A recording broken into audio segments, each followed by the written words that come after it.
أعوذ بالله من الشيطان الرجيم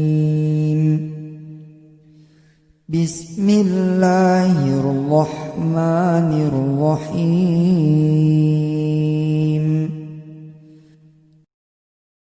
Wali kota, di depan siapa? Wali kota. Imam Syafi'i, Imam Malik langsung buang itu surah.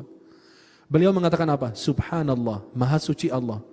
Apakah ilmu Rasulullah diambil, dipelajari dengan surat rekomendasi seperti ini? Kemudian wali Imam Syafi'i bilang apa? Tiba-tiba pas beliau buang surat, wali kota Madinah langsung diam. Kayak habis buang air kecil. Diam langsung, gak berani ngomong. Akhirnya Imam Syafi'i ya maju aja. Kan masih anak muda, belum ngerti Imam Malik itu seperti apa. Maju. Dan dia mengatakan apa?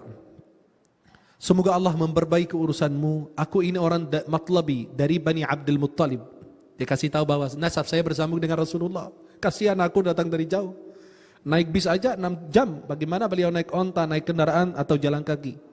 Dan saya punya cerita begini-begini diceritakan. Imam Malik cuma mendengarkan Imam Syafi'i cerita aja. Dilihat beberapa saat oleh Imam Malik, dan kata Imam Syafi'i, Imam Malik itu punya firasat, kasyaf, tahu. Kemudian beliau bilang apa? Mas muka, siapa namamu? Qultu Muhammad, nama saya Muhammad.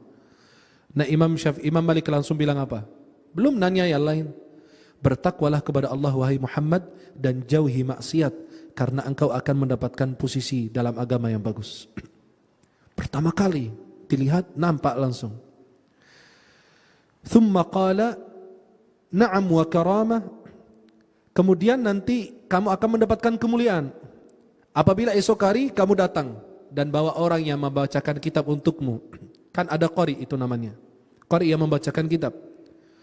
Kata Imam Syafi'i apa? Aku yang baca nanti. Kemudian Imam Syafi'i esok hari datang dan dia mulai aqra zahiral kitab wal kitabu fi yadi. Imam Syafi'i baca sambil tutup kitabnya. Bacain hadisnya. Loh, belum ketemu ustadznya, hafal kitabnya sudah di kepala. Di luar kepala, bayangkan. Baca sambil tutup kitab. Kata Imam Syafi'i apa? Fakullama tahayyabtu malikan wa aradtu an aqta. Setiap kali aku merasa haibahnya, waibahnya beliau, aku mau selesaikan. Udah, selesai. Nih 10 hadis cukup. Imam Malik senang dengan bacaan Imam Syafi'i karena Imam Syafi'i sudah belajar bahasa. Maka beliau kalau baca enggak ada kesalahan dalam membaca. Itu namanya lahan. Yang ada fathahnya kasih kasrah, yang ada dhammahnya kasih ihdina alhamdulillahi rabbil alamin. Enggak, dia bacanya alhamdulillah. Ya. Iyyaka dibaca jelas. Bukan ijajul jilatil ardu jiljalah. Contoh, bukan sebuah kesalahan, tidak. Memang dia sudah belajar, sudah didik sejak kecil cara membaca huruf. Kalau kita, Pak, kok baca Al-Fatihah begitu, Pak? Hancur. Giliran ngomong bahasa Inggris lancar, Masya Allah. Tapi giliran baca Al-Fatihah yang rukun dalam sholat, itu Masya Allah luar biasa. Alhamdu, Pak, alhamdu. Kan saya bukan orang Arab. Loh, giliran bahasa Inggris kamu pintar, kamu bukan orang Inggris. Dan banyaknya begitu. Ya. Kemudian para jemaah yang dimuliakan Allah, terus Imam Syafi'i membaca, kemudian Imam Malik bilang apa? Terus tambahin, terus tambah. Dan diselesaikan dibaca dalam beberapa hari. Kemudian Imam Syafi'i menetap di kota Madinah belajar kepada Imam Malik. Dan Imam Malik wafat pada tahun 179 Hijriah. Dan usia Imam Syafi'i pada waktu itu 29 tahun. Berarti sempat belajar, mendalami agama, mendalami hadis sama Imam Malik radhiyallahu anhu. Sesudah wafat Imam Malik, Imam Syafi'i kembali ke Makkah, belajar lagi. Kemudian beliau rihlah, lakukan perjalanan ke Yaman, negeri Yaman. Kemudian beliau belajar di Yaman kepada Mutarrif ibn Mazin as-San'ani. Dari Amr bin Abi Salamah, sahabatnya, imam besar namanya Imam Al-Auza'i di negeri Syam. Dan dari Yahya ibn Hassan, sahabatnya Al-Layth bin Sa'ad, imam Mesir. Imam orang-orang Mesir waktu itu, salah satu ulama faqih. Kemudian beliau pergi rihlah ke Irak. Ulama itu belajar kemana-mana tuh, ke Makkah, ke Madinah, ke Yaman, ke Mesir, kemana, ke Irak. Nah, ini kan belajar satu kiai aja udah merasa ulama besar. Kalau kita panggil dia, al-imamul allama al-bahar, laut ilmu. Laut apaan? Awas kecebur nanti. Nah, itulah. Satu dua kiai aja udah, ya Allah, ini Imam Syafi'i bertahun-tahun belajar. Cari ulama, hijrah mencari ulama. Sekarang ustadz yang datang ke rumah kita. Ustadz bisa dipanggil. Nah kan? Anak itu privat di rumah, yang lain pada belajar di sekolah, ini belajar sendiri di rumah. Wah, subhanallah. Mungkin ada dengan situasi yang bermacam-macam ya.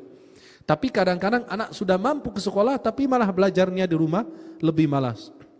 Kemudian Imam Syafi'i rihlah ke negeri Irak pada tahun 184 Hijriah. Akan tetapi ketika masuk beliau diadu domba di antara beliau dan khalifah. Maka beliau masuk dengan diikat. Kemudian yang menyelamatkan Imam Syafi'i waktu itu adalah Imam Muhammad bin Al-Hasan Asy-Syaibani, salah satu muridnya Imam Abu Hanifah. Kemudian ketika dibebaskan, diselamatkan oleh muridnya Imam Abu Hanifah, Imam Syafi'i belajar kepada Muhammad bin Al-Hasan Asy-Syaibani. Sampai wafat Imam Muhammad bin Al-Hasan Asy-Syaibani pada tahun 189 Hijriah. Kemudian beliau kembali ke Makkah lagi. Dan beliau membuat satu halaqah, lingkaran ilmu, satu kajian di Masjidil Haram. Dan para jemaah yang dimuliakan Allah, di dalam waktu tersebut, ya, masa tersebut beliau membuat kitab namanya Ar-Risalah, satu jilid. Ada di sini di dalam maktabah masjid. Beliau membuat kitab namanya Ar-Risalah, kitab pertama dalam ilmu usul fikih. Maka yang membuat kitab tentang ilmu usul fikih adalah Imam Syafi'i. Di dalam ilmu usul fikih atau kitab Ar-Risalah tersebut membahas ma'anil Quran, makna Al-Quran. Hujjahnya ijma'. Berarti kesepakatan para ulama itu menjadi hujjah. Maka kita bilang Quran, hadis, ijma', kesepakatan para ulama dan qiyas.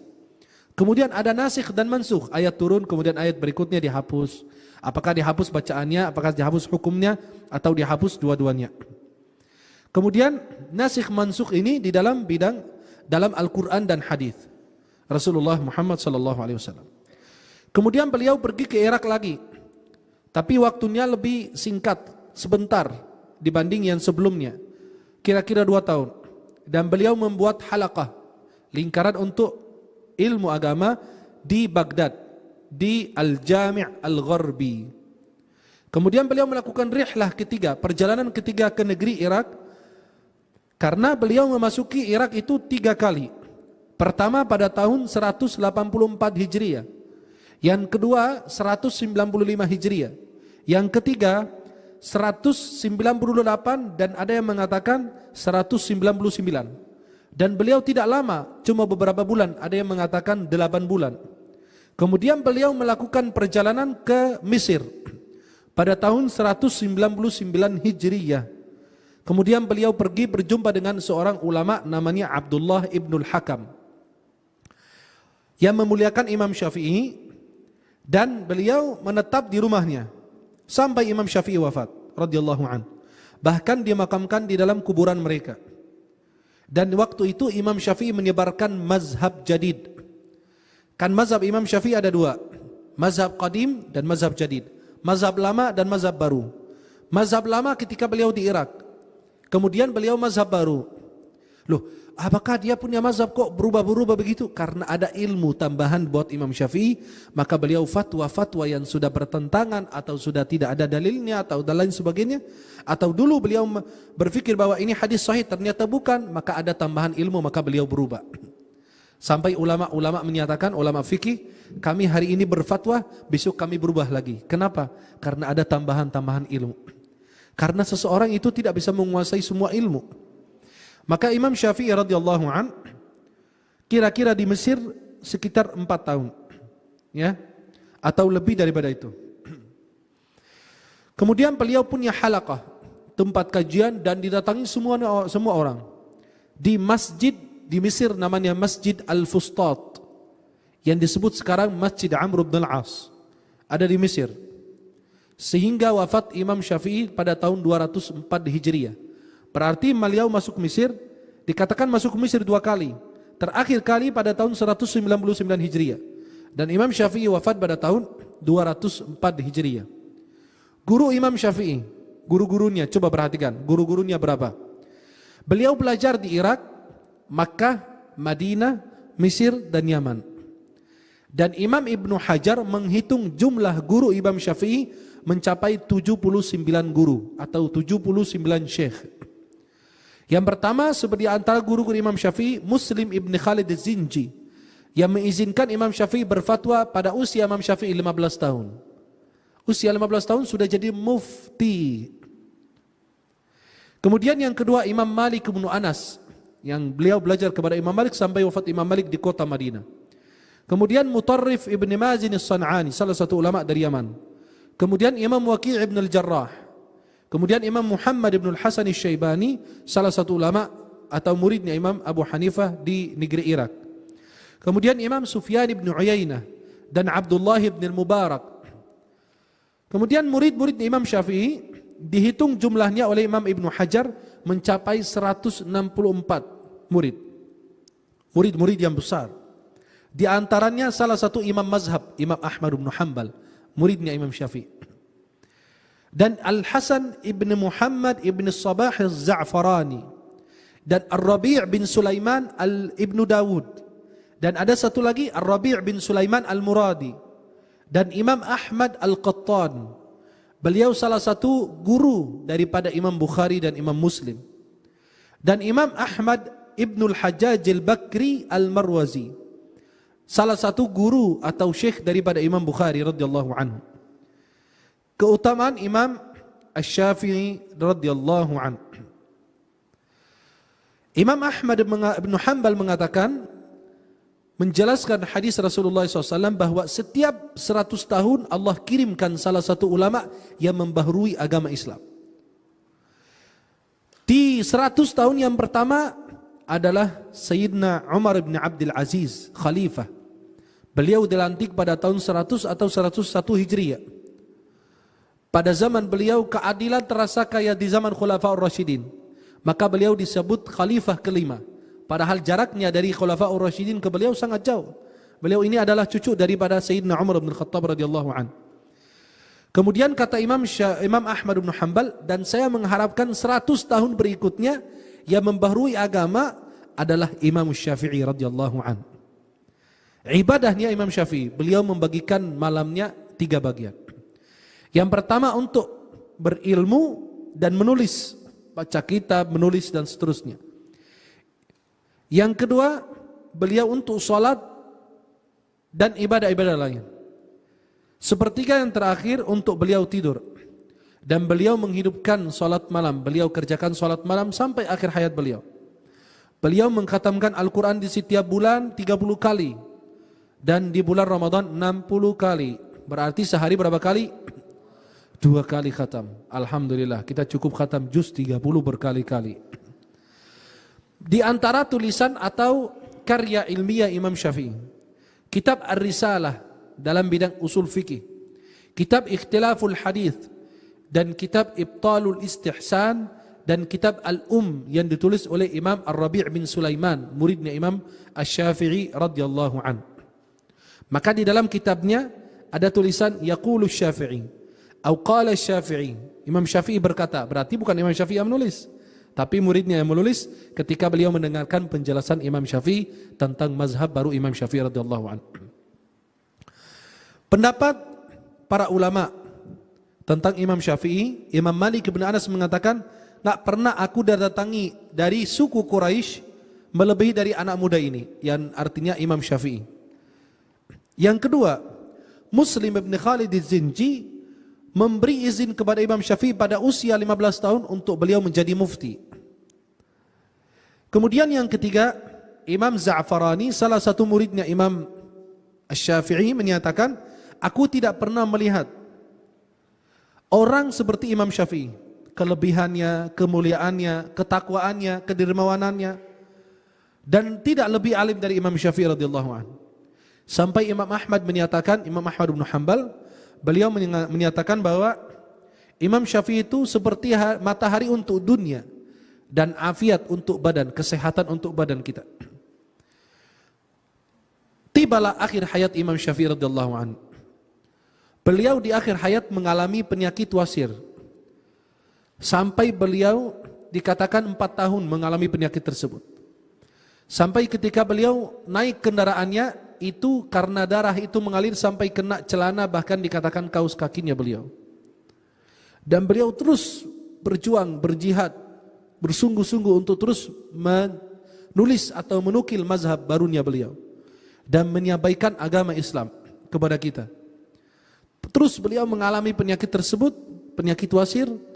Kemudian Imam Syafi'i radhiyallahu an wafat di Mesir pada malam hari Jumat, malam Jumat di hari akhir atau hari terakhir di bulan Rajab, dan beliau dimakamkan pada hari Jumat. Berarti malam Jumat meninggal, dimakamkan pada hari Jumat dan dibawa oleh semua orang untuk dimakamkan di makbarah atau kuburan namanya Bani Zahrah.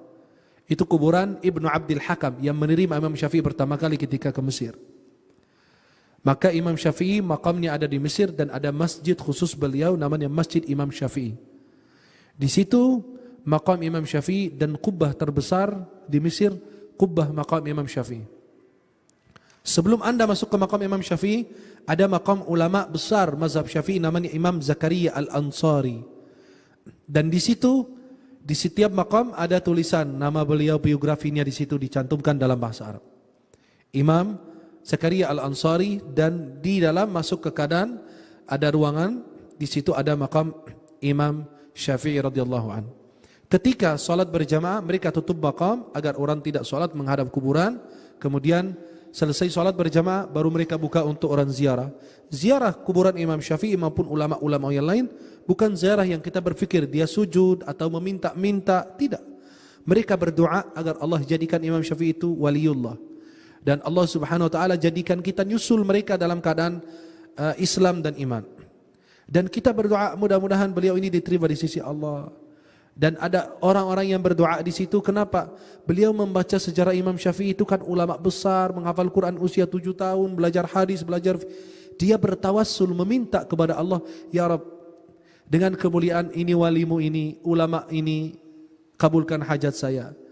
Bukan bertawassul berarti dia meminta kepada ahli kubur, tidak, dia minta kepada Allah. Seperti kalau kita mau bertemu dengan pejabat kita atau bertemu dengan ulama, pasti kita cari orang yang dekat dengan beliau, minta tolong sampaikan saya kepada fulan pejabatnya atau dan seterusnya. Maka itu gampang kita bisa mendekat. Walaupun Allah kita bisa minta langsung, tapi karena kadang-kadang ada sebagian orang merasa dirinya belum pantas minta kepada Allah karena penuh dengan dosa dan maksiat, maka dia minta, ya Allah, dengan kemuliaan seorang wali ini, seorang ulama ini yang dulu menghabiskan umur beliau sampai sekarang beliau dikenal di seluruh dunia. Ada yang nyebut rahimahullah, ada radhiyallahu anhu, disepakati oleh seluruh ulama dari 204 Hijriah wafat sampai saat ini. Semua kita kenal Imam Syafi'i, semua kita kenal Imam Bukhari, semua kita kenal Imam Ahmad, ulama-ulama yang lain. Maka kita berdoa kepada Allah agar Allah menerima amal ibadah kita. Allah wafatkan kita husnul khatimah. Karena ada doa dalam Al-Quran, Rabbana ighfir lana wa li ikhwanina alladhina sabaquna bil iman. Mereka telah mendahului kami dalam keadaan iman. Wala taj'al fi qulubina ghillan lil ladzina amanu rabbana innaka raufur rahim. Imam Syafi'i radhiyallahu an wafat pada tahun 204 Hijriah dan usia beliau pada waktu itu adalah 54 tahun. Inilah sejarah singkat Imam Syafi'i. Tapi kalau kita mau baca lebih lanjut, ada Al-Imam Muhammad Abu Zahra menulis kitab yang tebal tentang Al-Imam Syafi'i. Bahkan beliau menulis tentang ulama 4 mazhab. Imam Ahmad bin Hanbal, Abu Hanifah, Imam Malik, Imam Syafi'i. Setiap ulama 1 jilid. Dan kalau mau baca tentang manaqib Imam Syafi'i, keutamaan kelebihan Imam Syafi'i, baca kitab Manaqib Asy-Syafi'i karangan Imam Al-Baihaqi. Di situ beliau menceritakan tentang kelebihan dan kemuliaan dan keutamaan Imam Asy-Syafi'i radhiyallahu an. Semoga Allah senantiasa merahmati kita, Allah senantiasa menerima amal ibadah kita, Allah wafatkan kita dalam keadaan husnul khatimah, dalam keadaan Islam, iman, dalam keadaan diridai oleh Allah Subhanahu wa taala. Aqulu qawli hadza wa astaghfirullah li wa lakum. Assalamualaikum warahmatullahi wabarakatuh.